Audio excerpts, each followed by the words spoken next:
ഇപ്പോൾ കോഴിക്കോട് നിന്ന് ദിലിഷ തിലകൻ കൂടി ചേരുന്നുണ്ട്. ദിലിഷ, മുൻ എക്സാമിനറുടെ വാക്കുകൾ നേരത്തെ നമ്മൾ കേട്ടതാണ്. പൂർവ്വ വിദ്യാർത്ഥികൾ ഉൾപ്പെടെ ഇയാളിൽ നിന്ന് വലിയ തരത്തിലുള്ള പീഡനങ്ങൾ അനുഭവിച്ചിട്ടുണ്ട് എന്നുള്ള കാര്യം അദ്ദേഹത്തിന്റെ വാക്കുകളിൽ നിന്ന് തന്നെ വ്യക്തമാണ്.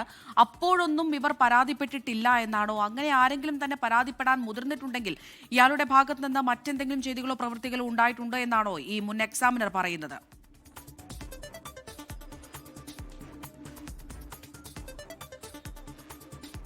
അമൃത, ഈ ഒരു കേസിൽ ആരോപണ വിധേയനായിട്ടുള്ള അധ്യാപകൻ ഡോക്ടർ റാമ, അദ്ദേഹം ആ കോളേജിൽ, അഞ്ചരക്കണ്ടി കോളേജിൽ ജോലി ചെയ്യുന്ന കാലം മുതൽ ഇതുവരെ ഇത്തരത്തിൽ നിരവധി തവണ ഇത്തരത്തിൽ വിദ്യാർത്ഥികൾക്കെതിരെ ഗുരുതരമായിട്ടുള്ള കുറ്റകൃത്യങ്ങൾ ആവർത്തിച്ചിട്ടുണ്ട് എന്ന് തന്നെയാണ് പുറത്തു വരുന്ന വിദ്യാർത്ഥികളുടെയും അതുപോലെ തന്നെ മുൻ എക്സാമിനറിൻ്റെയും അടക്കം ഈ വെളിപ്പെടുത്തലുകളിൽ നിന്ന് നമുക്ക് മനസ്സിലാകുന്നത്. അതായത് ഗുരുതരമായിട്ടുള്ള കുറ്റകൃത്യങ്ങൾ, അതായത് കേവലം ജാതീയമായിട്ടുള്ള അധിക്ഷേപം അല്ലെങ്കിൽ ബോഡി ഷേമിംഗ് മാത്രമല്ല, ലൈംഗികപരമായിട്ടുള്ള അധിക്ഷേപങ്ങളിലേക്ക് ഉൾപ്പെടെ അദ്ദേഹം കടന്നിട്ടുണ്ട്. അത് കാലാകാലങ്ങളായിട്ട് ആവർത്തിച്ച് വരുന്നുണ്ട്.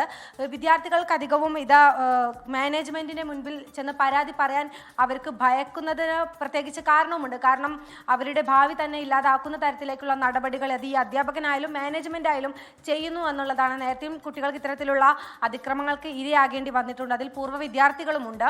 അത്തരത്തിലുള്ള വെളിപ്പെടുത്തലുകളാണ് ഇപ്പോൾ ഈ മുൻ എക്സാമിനർ കൂടിയ ആയിട്ടുള്ള അദ്ദേഹം 24-നോട് പറഞ്ഞിട്ടുള്ളത്. അതിൽ പ്രധാനമായിട്ടും പറയുന്നത് ഈ വിവാഹം കഴിഞ്ഞ് തിരിച്ച് കോളേജിലേക്ക് എത്തുന്ന വിദ്യാർത്ഥിനികളോട് ഇന്റേണൽ മാർക്ക് കാണിച്ച് ഭീഷണിപ്പെടുത്തിയാണ് അധ്യാപകന് പറയാനുള്ള എല്ലാ തോന്നിയാസങ്ങളും ഇത്തരത്തിലുള്ള അധിക്ഷേപങ്ങളും ദേഹനിന്ദയും നടത്തിയെന്ന കാര്യത്തിൽ സംശയം. ഇപ്പോൾ അജീഷ് ജയകുമാർ കുറിച്ചിരുന്നു. അജീഷ്, ഒരു ഭാഗത്ത് പോലീസിന്റെ അന്വേഷണം തുടരുന്നു, മറുഭാഗത്ത് റാമിനെതിരെ ഇത്രയും കാലം മിണ്ടാതിരുന്ന വിദ്യാർത്ഥികൾ ഒന്നടങ്കം പരാതികളുമായി എത്തുന്നു. എന്താണ് അവിടുത്തെ തൽസ്ഥിതി? അന്വേഷണം എങ്ങനെയായിരിക്കും? ഈ അധ്യാപകർ ആത്മഹത്യാ പ്രേരണ കുറ്റം, ജാമ്യമില്ലാ വകുപ്പാണ്, ഇവരെവിടെയാണ്? നിലവിൽ ഈ രണ്ട് അധ്യാപകരും ഒളിവിലാണ്. സുഹേലി ആത്മഹത്യാ പ്രേരണ കുറ്റം SC/ST വകുപ്പ് കൂടി ചുമത്തിയതോടെ ഇവരുടെ ഫോണുകൾ സ്വിച്ച് ഓഫ് ആണെന്നാണ് അന്വേഷണ ഉദ്യോഗസ്ഥർ പറയുന്നത്. ഇനി ഇവരെ കണ്ടെത്തേണ്ടതുണ്ട്. മാത്രമല്ല, ഈ റാം എന്ന് പറയുന്ന അധ്യാപകനെതിരെ ഗുരുതരമായിട്ടുള്ള ആരോപണങ്ങളാണ്, ആക്ഷേപങ്ങളാണ് അവിടുത്തെ വിദ്യാർത്ഥികൾ ഉന്നയിക്കുന്നത്. പൂർവ്വ വിദ്യാർത്ഥികൾ അടക്കമുള്ളവർ ഇദ്ദേഹത്തിനെതിരെ ആക്ഷേപങ്ങൾ ഉന്നയിക്കുന്നുണ്ട്. പ്രധാനമായും ഈ ശരീരഘടനയും നിറത്തിന്റെ പേരിലുമൊക്കെ ഇയാൾ വേർതിരിവ് കാണിച്ചിരുന്നു, വിവേചനം കാണിച്ചിരുന്നു. ഇയാളുടെ പെരുമാറ്റം പലപ്പോഴും വളരെ രൂക്ഷമായിരുന്നു, മോശമായിരുന്നു. ദേഹോപദ്രവം വരെ ഉണ്ടായിരുന്നു എന്നുള്ളതാണ് പെൺകുട്ടികളടക്കം പറയുന്ന കാര്യം. ഇദ്ദേഹത്തിനെതിരെ മുൻപും പലതവണ പരാതി പറഞ്ഞിട്ടുണ്ട്. കോളേജ് ഡീനിനോട് പരാതി പറഞ്ഞിട്ടുണ്ട്. ഒരിക്കൽ നടപടിയും നേരിട്ട ഒരു അധ്യാപകൻ കൂടിയാണ് ഡോക്ടർ റാം എന്നാണ് വിദ്യാർത്ഥികൾ പറയുന്നത്. സ്വാഭാവികമായിട്ടും ഇത്തരത്തിലുള്ള ഒരു അധ്യാപകൻ, നടപടി നേരിട്ടൊരു അധ്യാപകനെ വീണ്ടും അതേ സ്ഥലത്ത് തന്നെ വീണ്ടും ഈ മാനേജ്മെന്റ് പഠിപ്പിക്കാൻ അനുവദിച്ചു. അതാണ് ഈ വിദ്യാർത്ഥികൾക്ക്, ഈ നിതിൻ രാജിന് ഇങ്ങനെ ഒരു ദുരവസ്ഥ ഉണ്ടാവാൻ കാരണമായതെന്നാണ് ഈ വിദ്യാർത്ഥികൾ പറയുന്നത്. എന്തായാലും പലരും ഈ പരസ്യമായി പ്രതികരിക്കാൻ പോലും തയ്യാറാവുന്നില്ല. അത്രയധികം രൂക്ഷമായിട്ടുള്ള വിവേചനങ്ങൾ, പെരുമാറ്റ രീതി ഇയാളുടെ ഭാഗത്തുനിന്ന് ഉണ്ടായി എന്ന് പല വിദ്യാർത്ഥികളും നമ്മളോട് ഫോണിൽ സംസാരിക്കുമ്പോഴൊക്കെ പറയുന്നുണ്ട്.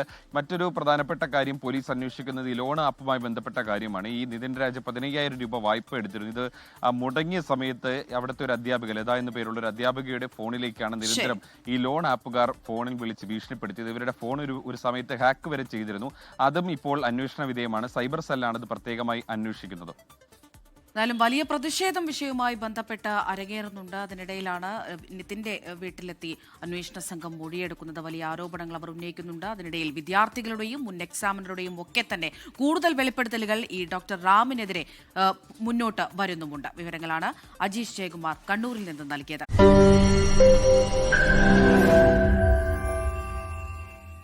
ലോകത്തെവിടെയായാലും ഏത് സമയത്തും 24 വാർത്തകളും ഓഗ്മെന്റഡ് റിയാലിറ്റി പാക്കേജുകളും എക്സ്പ്ലെയിനറുകളും വിശദമായി കാണാൻ ഞങ്ങളുടെ YouTube ചാനൽ നിങ്ങൾക്ക് സബ്സ്ക്രൈബ് ചെയ്യാം.